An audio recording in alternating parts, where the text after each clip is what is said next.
Hello, Gino here, and you are listening to Otherworld Connections.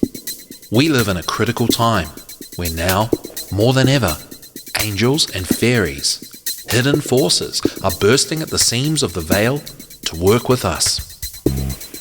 They want to see us change in order to save the world and live in service to others.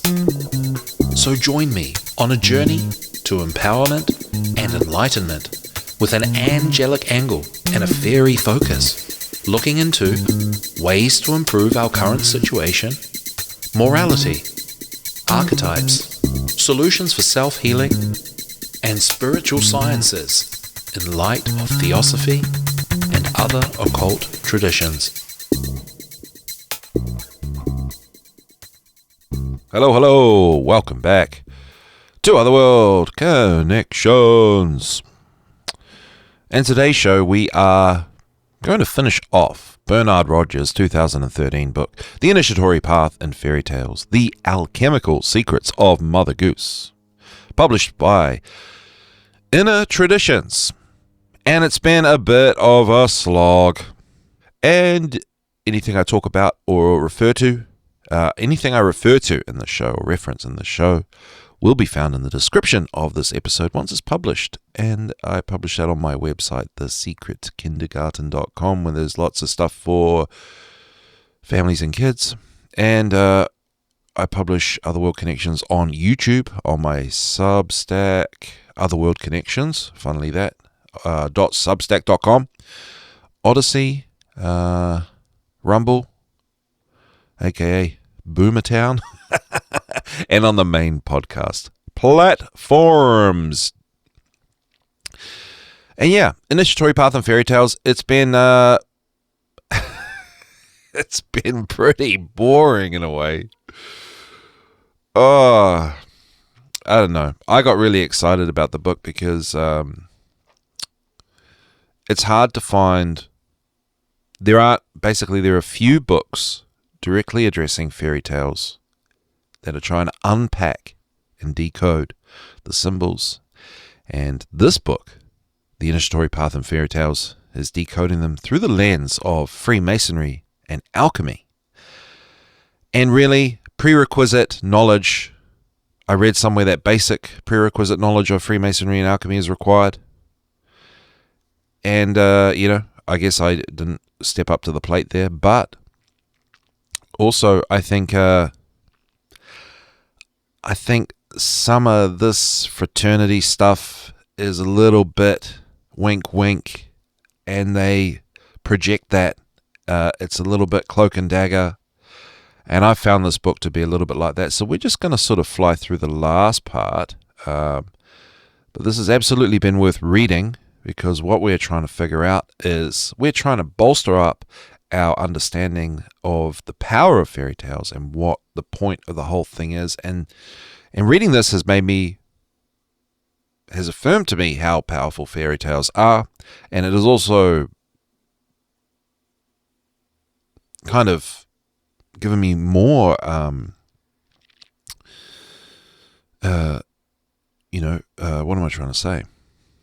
That even my view of fairy tales has been sort of underestimating how deep, like the depth of the symbolism and the meaning goes, because they seem to line up to the initiation stages in Freemasonry in each story, in the stories at least that Bernard Rogers has been using as examples in this. So yeah, man, it's pretty crazy.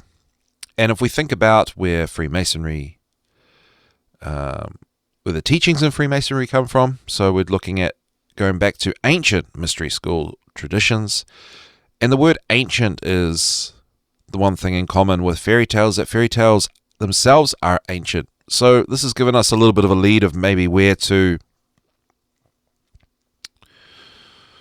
look, or perhaps it's just kind of tied up ancient mystery school teachings and fairy tales, that they are linked.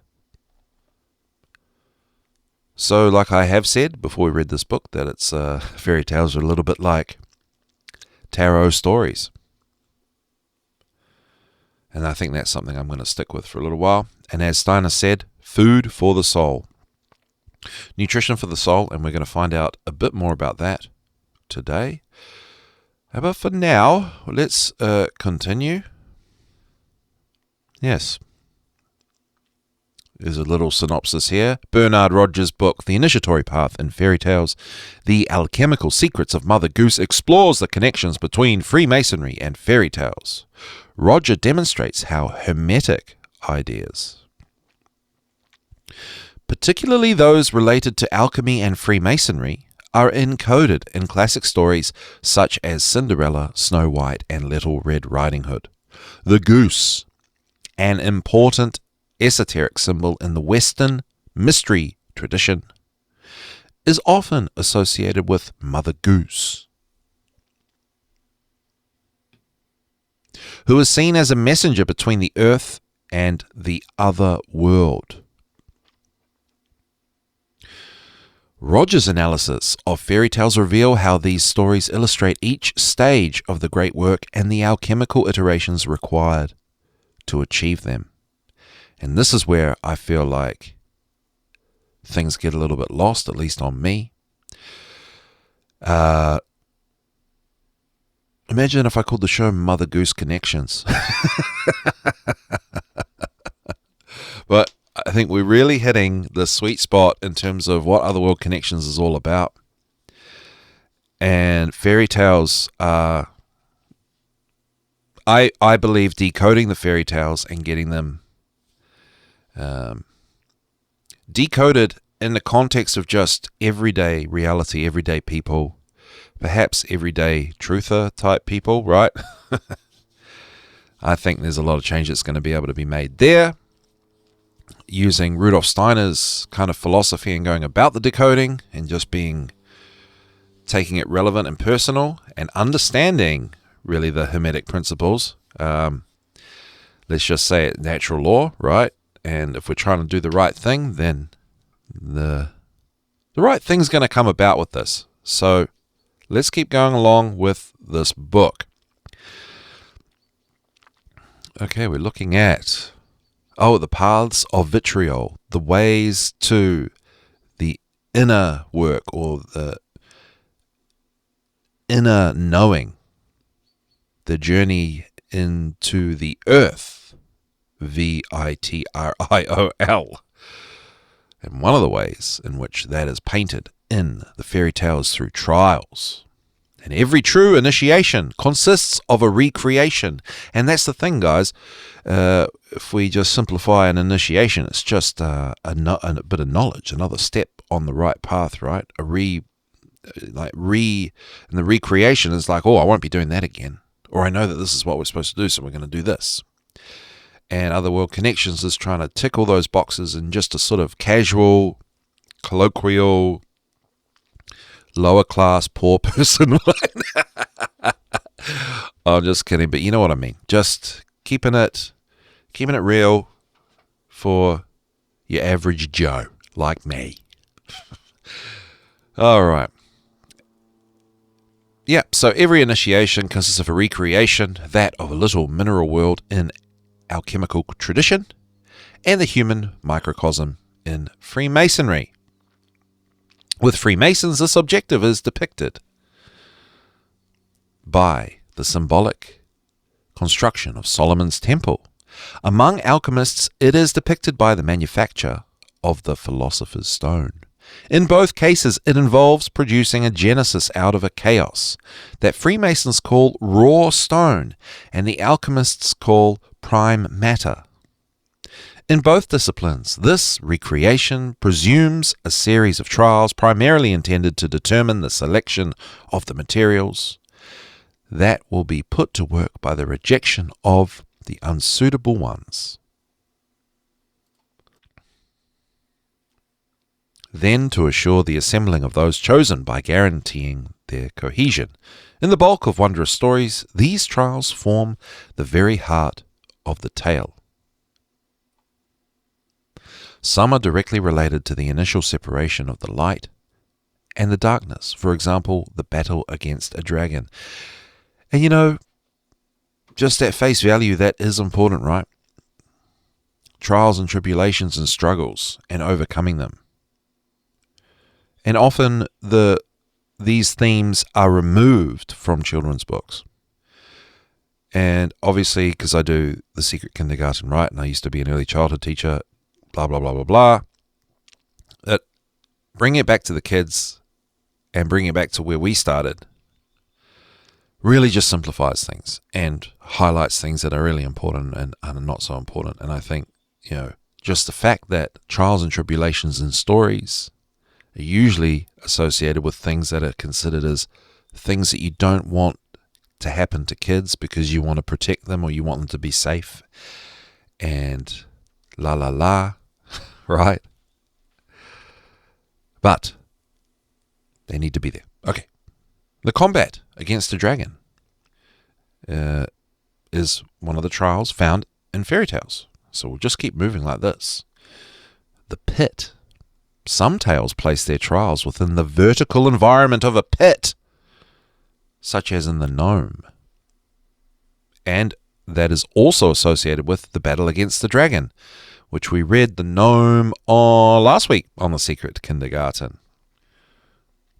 And we're going to find out how just reading fairy tales, even as adults, is enough. At least as a start. Okay, moving along. The lost personality as a trial. In The King of England and His Godson, young Eugene suffers through many trials.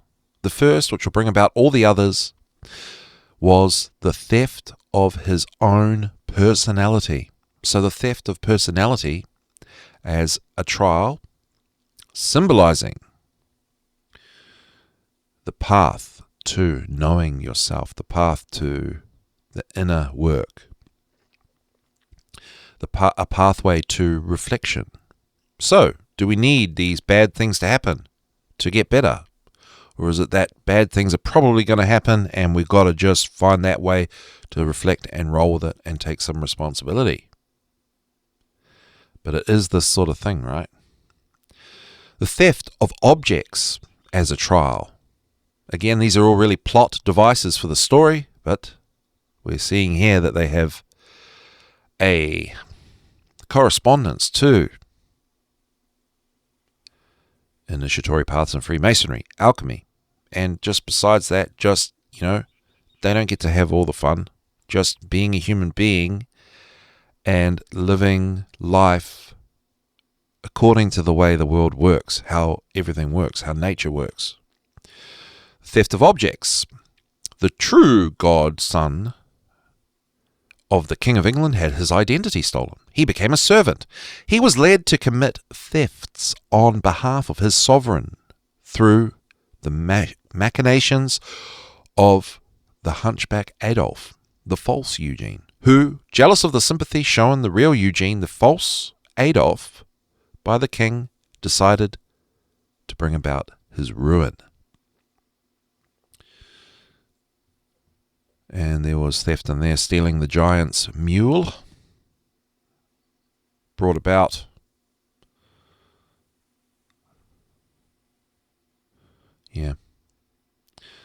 So the false Eugene had the false Adolf sent to the giant to steal things. A mule, a blackbird.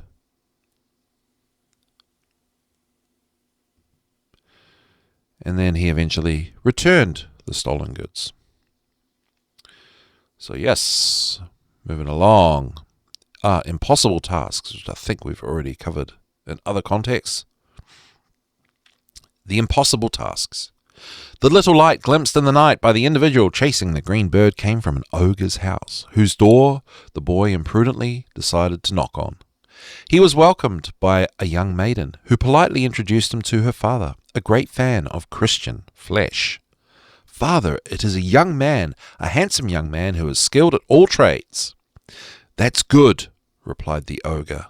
The next day the young man was charged with the task of untangling thread on pain of being eaten at noon if he was unable to do it successfully.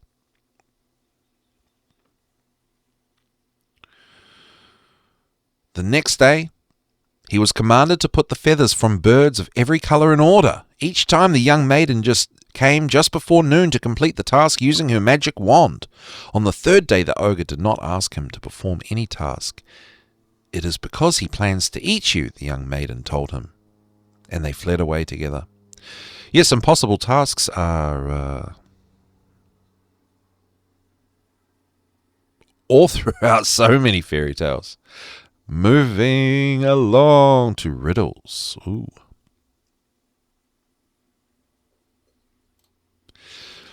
In the riddle, the king's son immediately noticed the beauty of the young maiden he met in the vast forest at the hour when night was falling.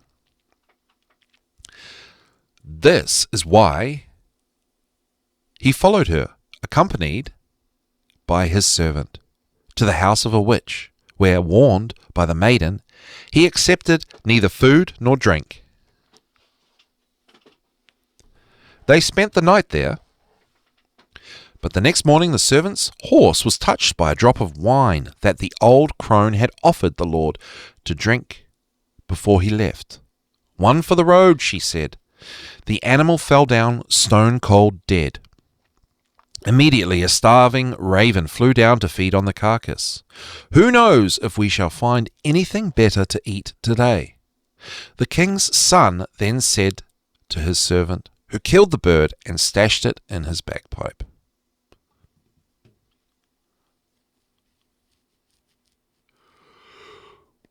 Where's the riddle?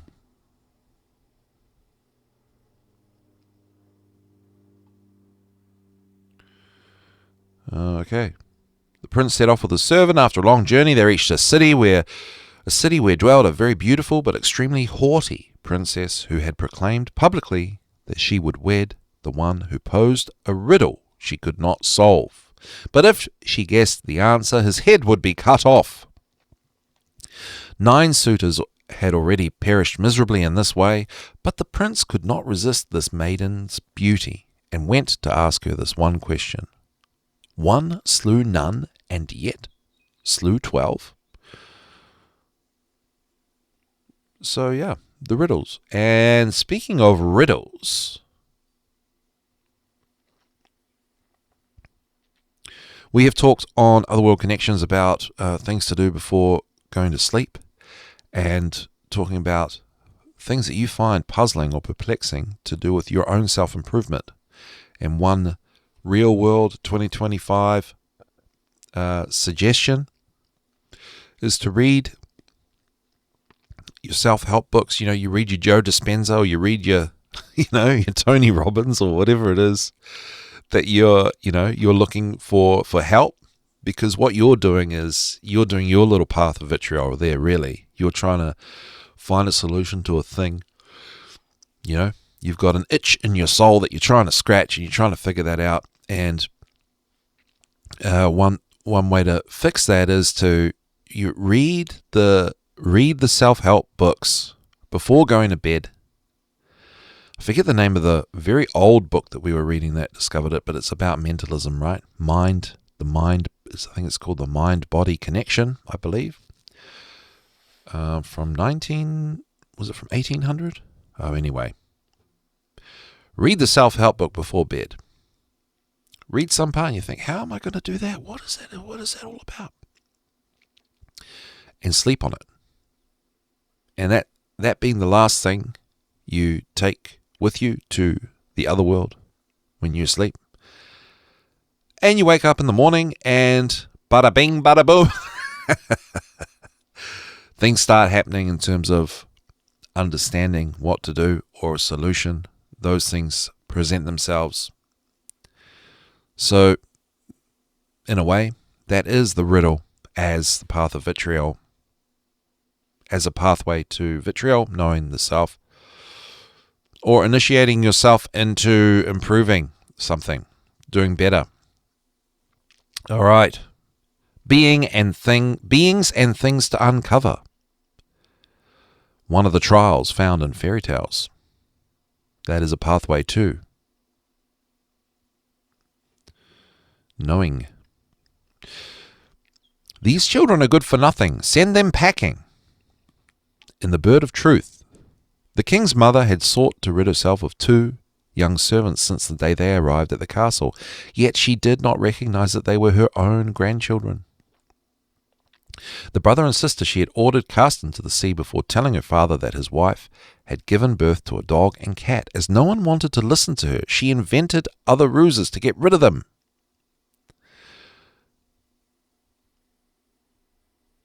The little boy boasted of going in search of the dancing water, and he was ordered to leave and come back with this water by noon the next day, or be burned alive if he failed. So, yep, going to find the thing that maybe didn't even exist, which is kind of an impossible task in a sense as well. All right, 4 essential factors of fate. Another pathway. In each of these tales, the hero's fate is linked to 4 essential factors: the party responsible for his departure on a quest, the assistants that allow him to reach this place, the object of the quest, and the place where the object was found. All right. Factors of fate. There's also the assassination of the hero. Oh, the pact with the devil.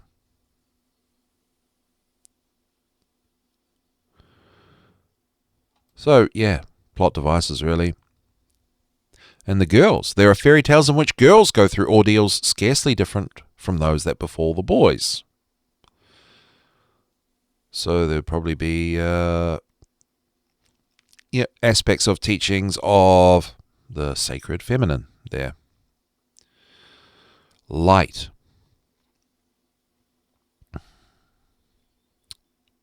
Light. There is not a single blue tale that does not have the happy culmination of a quest or the realization of a dream, peace and plenty obtained, and the return to a long-sought home.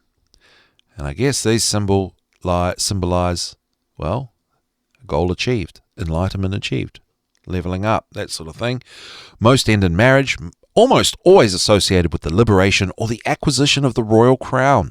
Sometimes we witness a resurrection, which is initiation, right? Or the appearance of a luxurious palace where a humble cabin once stood. To achieve these conclusions, each story follows paths whose starting points depend on the nature of the trials that must be surmounted. When marriage follows the reunion with the lost fiancé, in most cases, the initial trial is combat against a dragon or some other monster about to devour the maiden, or at least determined to hold her captive.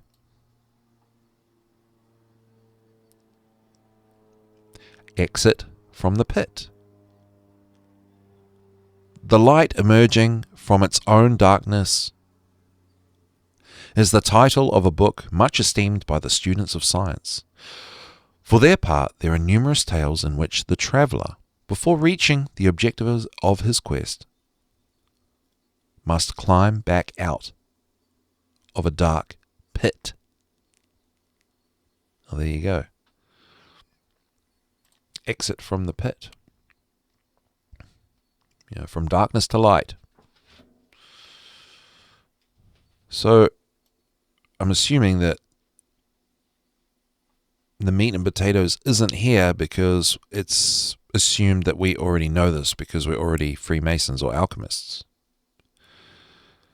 But we're looking for the meat and potatoes, so we're just kind of skipping through this, right? Deliverance.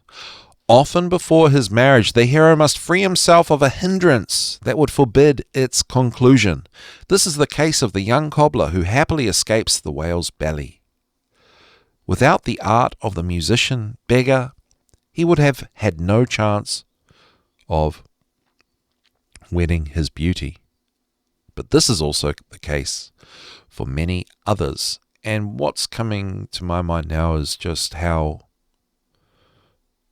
fairy tales and these plot devices, these ways that make the story have a beginning, a middle, and an end, and some pace, some tempo. I mean, that's in every single movie. So these themes, these archetypal plot devices, are, what make movies good.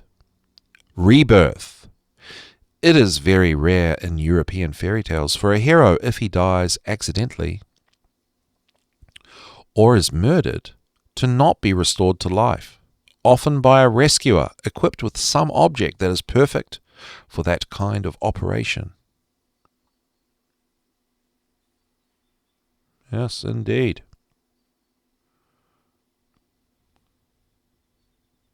So, rebirth as, initiation.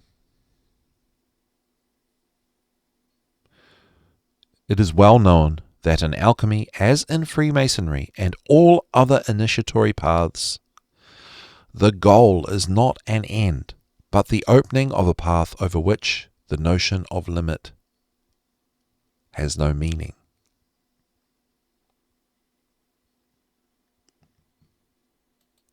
Limitless potential. The crown.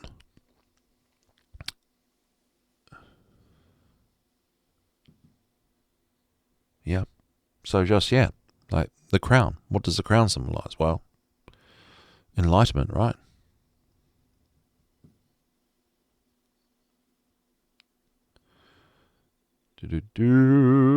Just moving through because it's this yada yada yada.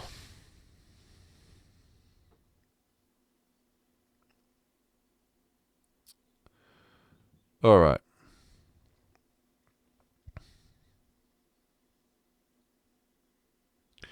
So now we're up to the epilogue.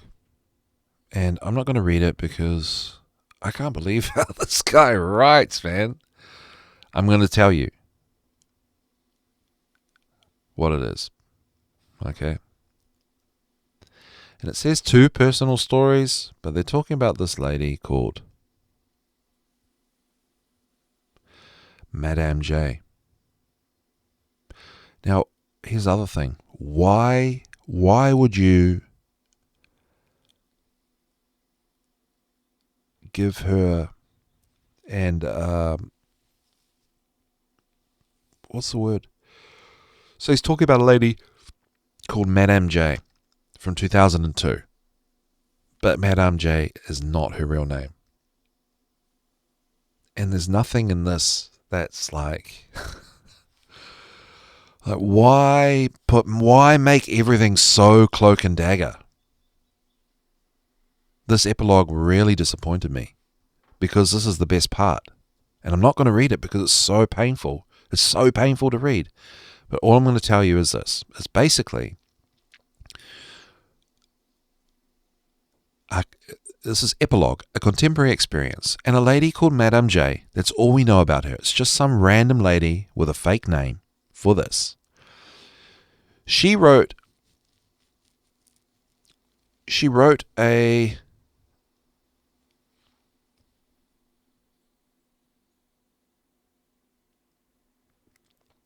fairy tale, excuse me. So she recalled 2 fairy tales from her childhood because she liked fairy tales. And that inspired her to write a fairy tale. And it was the tale of Eglantine. Okay? And I'm just going to Google that. I didn't get to Google that because I think this is just purely anecdotal, which is great. But when it's an anecdotal story, you got to make it something worth reading, guys. Tale of Eglantine.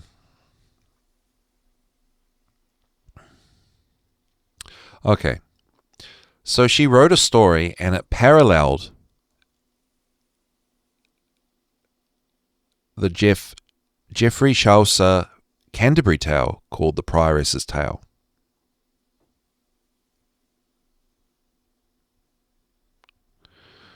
Perhaps. The point of the story here is she decided to write a fairy tale. And Bernard Roger used it as an example that he called it unconscious work, because she just decided, I'm going to write a fairy tale, and it just came out of her. And then he decoded that, just like he decoded all the other ones. And it lined up with initiation path, the initiatory path in Freemasonry and the initiatory path in alchemy. It did the same thing, exactly the same thing. And she's not a Freemason or an alchemist. She was just some person who was obviously too shy to even allow him to give him her real name, because she's, I guess, maybe too humble to be in a highbrow book like this. And this is what was, for me, the best part of the book. And I didn't read it to you. I just told you that's what it was. Because it's just that Bernard Roger, blah, blah, blah, blah, blah, blah, blah, blah, smoking a pack of cigarettes while telling you a 2-minute story in 3 hours. So there you go.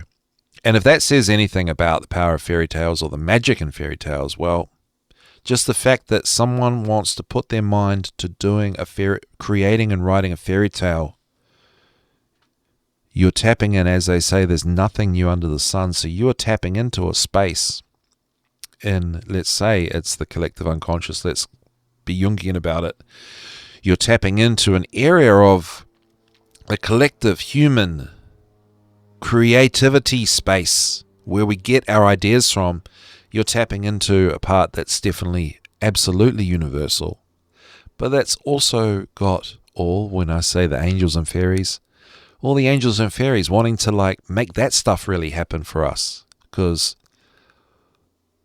that's all the right stuff and the human stuff and the knowledge stuff. And you go about doing things like that, and you get help from the other world. And the other world wants to send you perfectly all the stuff that you need. If your intent is good and you understand, like in this case, you understand that fairy tales are good, you want to write a fairy tale, well, your fairy tale is potentially going to end up symbolizing something that is taught in the mystery schools. That is the point of my story. And there we go. We made it, guys. Boy, oh boy. So now I want to go through a couple of things here. I want to go to a review.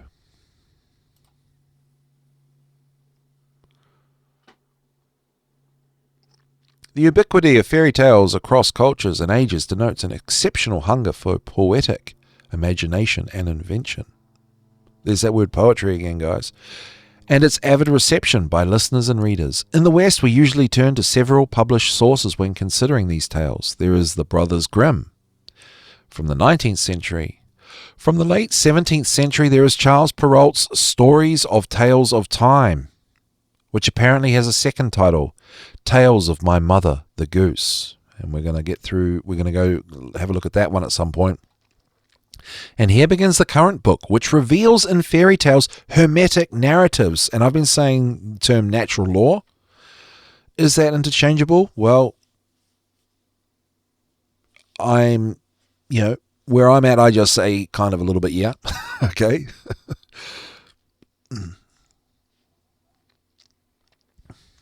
Hermetic narratives that carry the symbolism and procedures of esoteric initiation in alchemy and in Freemasonry. I should note that the origin of fairy tales, as of poetry, is oral, with many tellers of variant tales in different ways to different group over the centuries.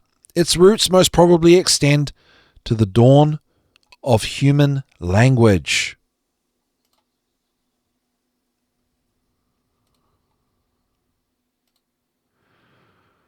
And recall here as well that excuse me one moment,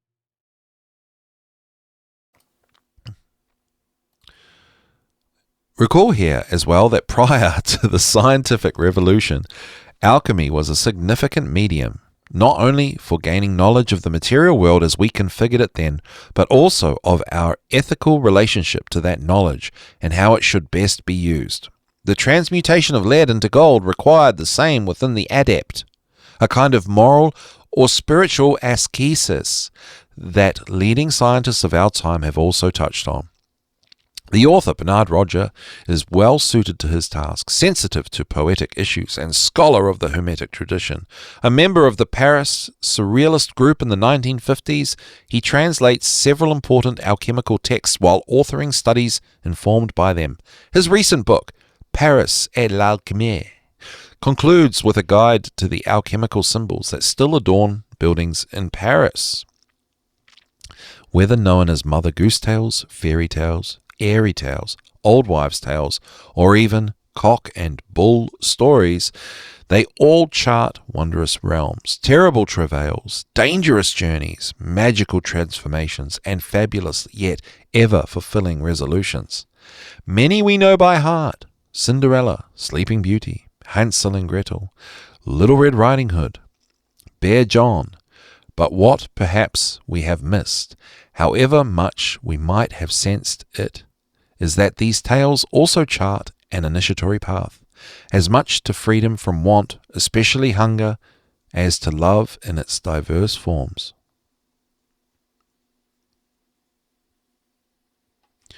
I love that. Sometimes instead of reading a book, I just read the review. There's no point reading a book you don't want to read, but I did want to read this, so that's why I shared the journey with you guys.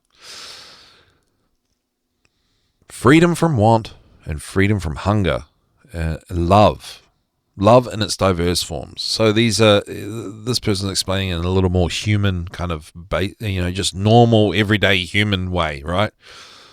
The book is broken into 6 chapters that contain a plethora of fairy tale narratives.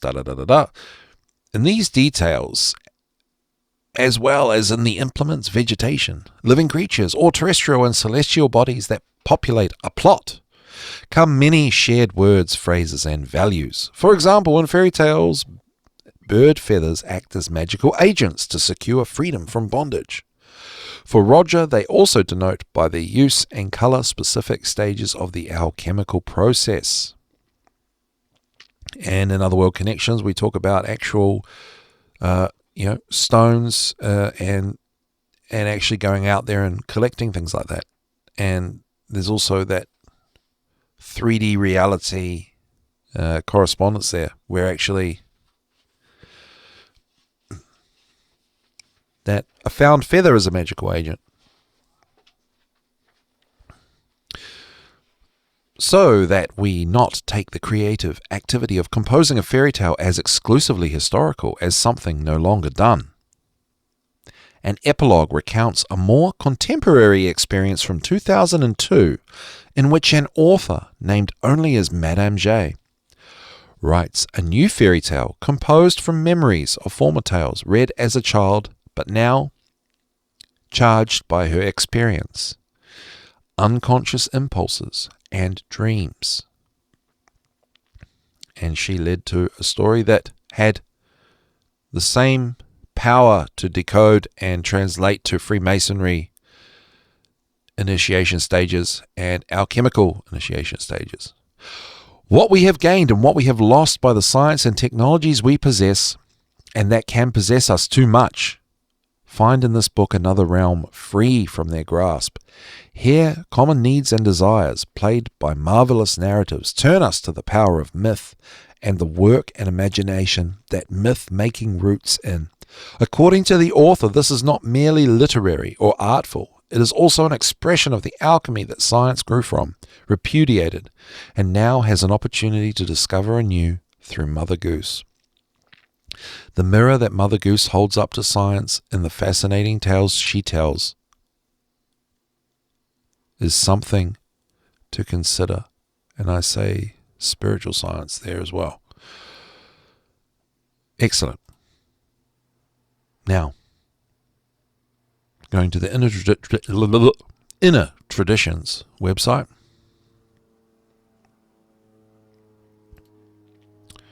A review by Philip, as in a purchaser review, a buyer review. Philip Sanger, January the 24th, one day away from my birthday, 2019. How can a writer transform such an exciting subject into something so boring?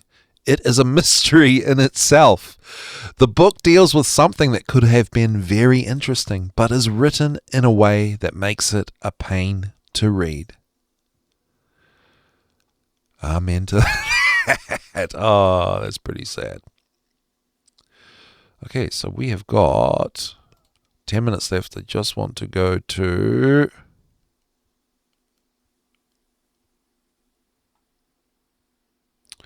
Okay, so we've got conversations with Eagle Flower coming up next, and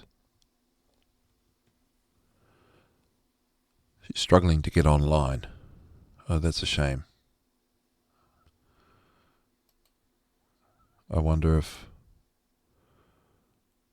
calling Diane can have her on the show somehow. I don't know. Hopefully Diane will figure it out. So, fingers crossed, Eagle Flower gets to have her show coming up, because Skype is throwing her curveballs by the looks of it. So best wishes to Diane, and I hope the show happens. So with 10 minutes left, I'm going to tell you about my friend Noxoma.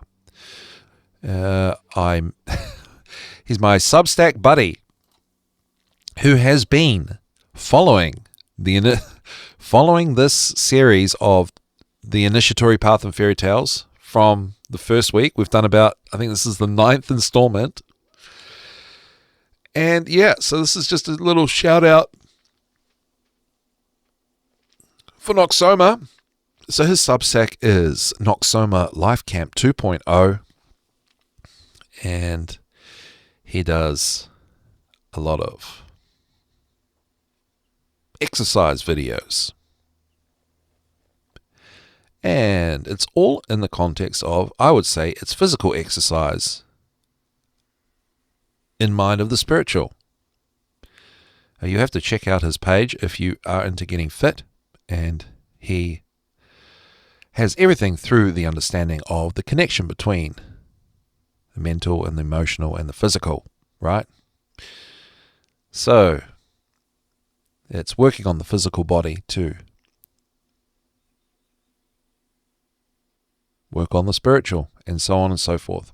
Well, at least he's doing it with the understanding of the connection between the three, which we actually talk about a lot in Otherworld Connections. So if you are looking for physical exercise stuff, I recommend checking out my buddy Noxoma on a Substack. And I just want to show something else. He's on YouTube as well, and I just want to read a little bit because I think it's very interesting, because what really Noxoma's is interested in fairy tales too, and that's part of why he's followed a lot. He's been with me on this journey, commenting and helping me to learn a little bit more about these things too. And I just want to go to, I don't think I have time. Do I have time to play it? No, we just don't have enough time to play the video, but he does walk and talks as well. And it's always nice to listen and watch a walk and talk every now and again to see where people are at in their minds and in their community, walking around. I think it's always really nice. But I just want to say about this one, published on 14th of February 2025, Bo Peep, Don't Freak. Full Metal Ox Day 1447. And I think Full Metal Ox Day is his walk and talk. And Bo Peep, Don't Freak. There are a couple of stories about cookies and pancakes that come to life as they are being baked or cooked, and they instantly know that they are going to be devoured by hungry children. It's basically the same story, so whichever you identify with, imagine that. I'm going to go with Cookie Man, or Gingerbread Man, I think it is. Without going in depth to the story and the animal representations, let's just say that Gingerbread Man has to avoid each animal's cunning tricks and come-ons, lest he become a yummy snack. As I progressed through time and briefly walked the path of fairy tale allegory, it dawned on me that stories like this were warning children of the dangers that awaited them in real life, away from the relative safety of home. Keep in mind that these fairy tales were, probably, and I believe that they were, written down and adapted from oral traditions of pre-literate humans. Did you grow up with rhymes that weren't sampled from 1970s funk jams? If so, they have probably stuck in your mind. What if those nursery rhymes were combined with self-defense, hand-to-hand combat maneuvers? This is where we start. It's Friday and Valentine's Day, so best wishes for love or lust or solitude, whatever you're after.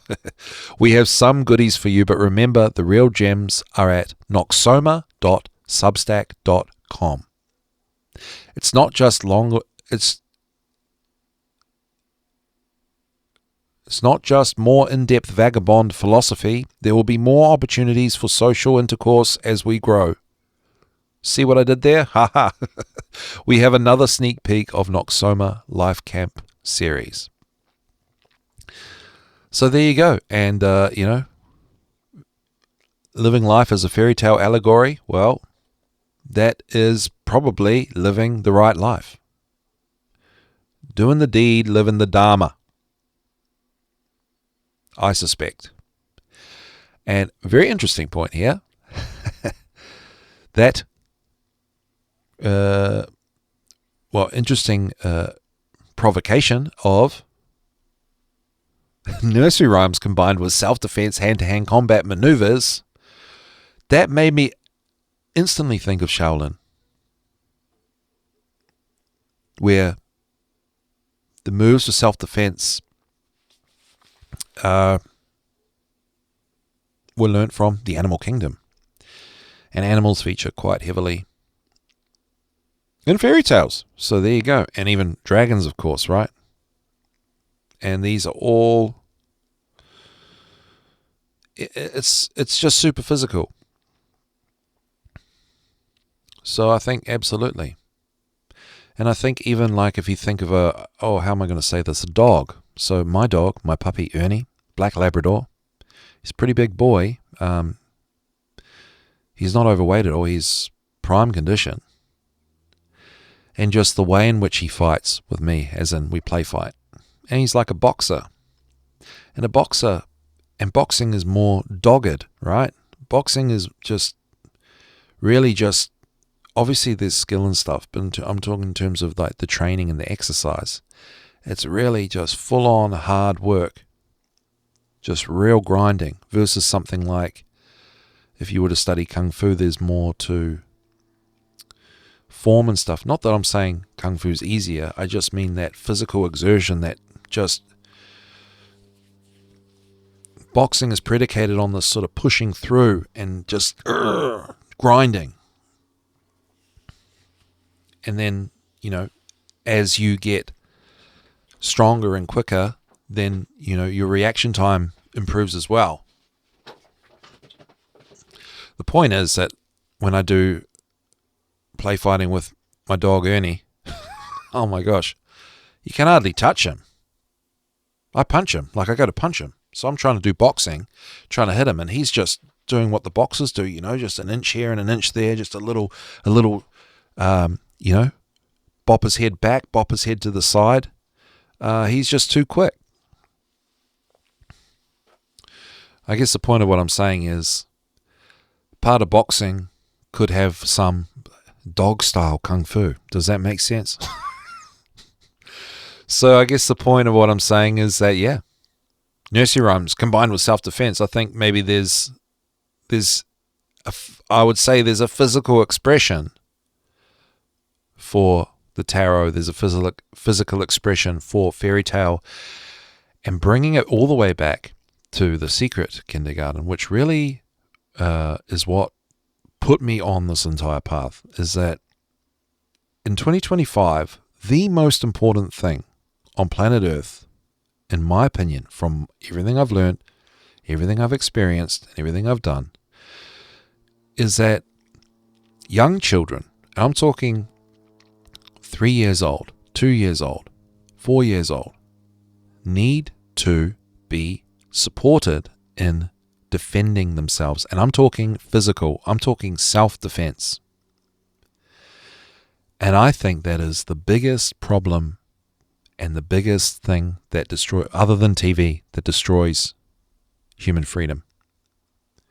It's out there in society. It's out there in the paranoia of threat of losing your kids. Fair enough. I'm not a parent, and that's sort of part of what empowers me to say these things.